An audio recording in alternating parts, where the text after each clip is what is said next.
오늘 성경은요, 예레미야 선지자가 시위대 뜰 감옥에 갇혀 고난 상황 가운데 있다라고 이야기를 합니다.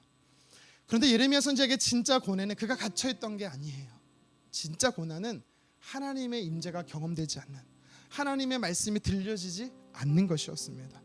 그래서 그는 어떻게 합니까? 예레미야 애가의 말씀에 보니까 간절히 하나님을 찾았대요. 여러분, 우리가 고난 가운데 있을 때 해야 될 게 뭔지 아십니까? 사람을 의지하거나 환경을 의지할 것이 아니라 하나님을 간절히 부르짖고 찾아야 되는 것입니다.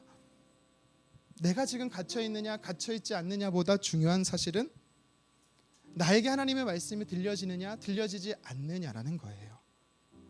하나님의 말씀이 들려지지 않고 있는데도 내 삶이 평온하고 대로가 열려 있다 할지라도 여러분, 그건 잘못된 방향으로 가고 있는 것 때문에 심각한 문제가 있습니다. 그러나 지금 내 삶이 울퉁불퉁하고 좁고 협소할지라도 하나님의 말씀이 내게 들려진다면, 하나님의 말씀으로 내가 인도함을 받고 있다면 그 삶은 영원한 삶이 보장된 생명의 길인 것입니다.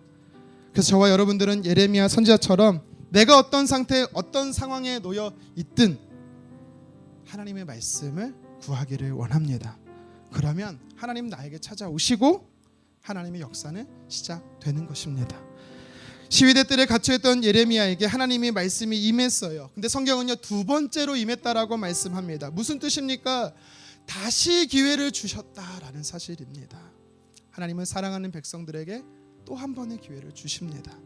우리가 이 땅에 육신의 몸을 입고 살아가는 동안에는요, 신앙의 연륜이 아무리 오래됐어도요, 직분을 가지고 있어도요, 넘어지고 실패할 수 있어요.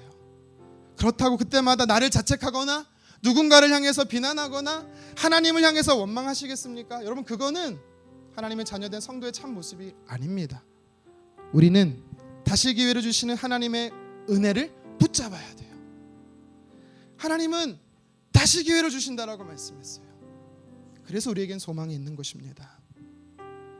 다시 하나님의 은혜가 임하면 하나님은 우리를 통해, 나를 통해 반드시 일하기 시작하십니다. 그래서 예레미야처럼 저와 여러분들도 어떤 상황에도 내게 임하시는 하나님의 말씀, 그리고 다시 기회를 주시는 하나님의 은혜를 붙잡아 회복을 경험하기를 주님의 이름으로 축원합니다.